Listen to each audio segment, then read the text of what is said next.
Yes, we are still at the Africa Blockchain Conference. My name is Sushi, you're still watching Crypto TV Plus, and I am with one of the keynote speakers from yesterday's session. His name is Chris. Good evening, Chris. How are you? Excellent. How are you? Thank you. I am so fine, thank you. So you basically talked about your company, which, looks to... Tell us more about your company, please. So what we do is we take land titles and put them on a blockchain to ensure that there is a digital immutable record that can't be burned, because one of the issues is that if there's a physical land title, in many cases government officials or malicious entities will go in and destroy that copy or take a copy and sell it to multiple parties. So what we're trying to do is make sure that if there's a single immutable copy, then it can only be sold once to one party. As well, it can't just be taken from a person behind closed doors. We're trying to bring transparency to land transactions so that there's no fraud, there's no triple, quadruple selling, and there's no more land grabs from government. Yeah. Now I know that part of the inspiration that you had to start this was, how things are done in Africa, which is definitely not nice. Now the next question I'm going to be asking you is, Africa has got a lot of customs and traditions, some of which do not favor some parties and it'd be biased. So how have you, gone past these customs and traditions to basically establish your company here? Because you said you started in Ghana. Mm-hmm. So how did you go past the traditions and customs to start? So instead of trying to go past them, we included them. So one of the things that we learned is that customary ownership or tribal traditions, a lot of times the chiefs are actually there for the benefit of the people, because in many cases the chiefs would be the only protection from the government these people had. So a lot of these traditions are in place for the benefit of the greater good, but just as any other position of authority, they get taken advantage of.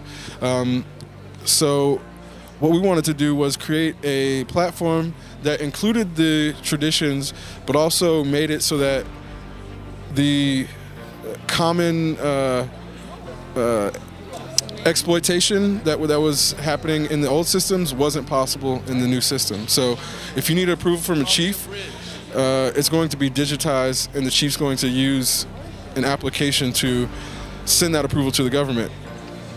And in the old situations, it would just be something that didn't even necessarily happen on paper, but would happen in a tribal council, and maybe the chief would just decide on his own that he's going to give a piece of property to his brother or one of his relatives, and this was disproportionately affecting women, especially in the case of widows who would have property willed to them, and the chiefs would come and take their land. So we wanted to make something that would recognize the traditions, but not put people in a spot where the traditions would harm them. And this is, again, it's not the traditions, it's someone taking advantage of the tradition. And that's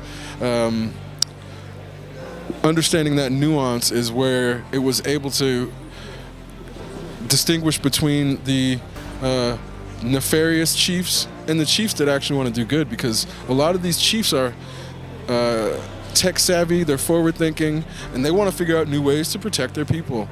But they just are in a spot where they're rural and they don't necessarily have access to the information constantly. So we need to take the information to them.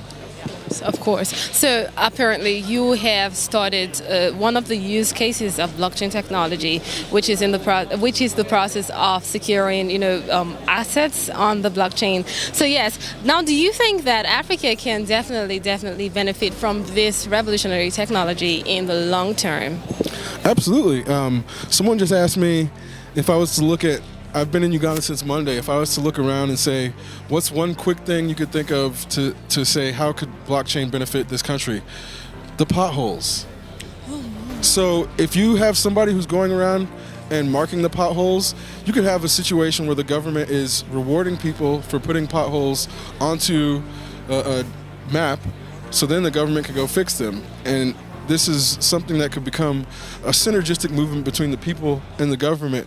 But this is where blockchain tech isn't a panacea. It's not a magic bullet. the tech has to be implemented in a way that is moral and ethical in order to actually benefit people. Because any tool can be used for good or bad. And that's why it's on the government to implement this before it's used by external agents for nefarious purposes. Because although they would like to think they have control over everything, nothing is in a vacuum, and there's always going to be ways that external parties can take advantage of the national citizens. Of course, thank you. So about the Africa Blockchain Conference, what are your views? Are you looking forward to this happening next year? Absolutely. This is one of the best conferences I've been to, not just within the blockchain space.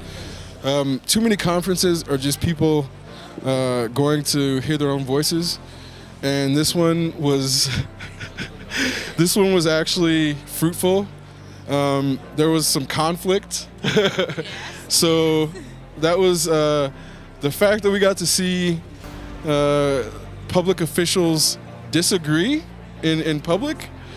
That's something that doesn't happen very often, and that we have His Excellency President Museveni coming out in support of the technology is one of the most forward-thinking leaders on the planet right now. So I think this country is lucky right now. This country has been, this is such a beautiful and wonderful event concerning planning for the future. And this is where on the first day you make a 10-year plan, you don't realize how impactful it's going to be. But 10 years later, people are going to look back at this conference and say, this is what transformed Uganda. I have no doubt in my mind. Thank you so much, Chris. Thank you so much for this chat. You're still watching Crypto TV Plus. My name is Sushi. Stay tuned for more updates.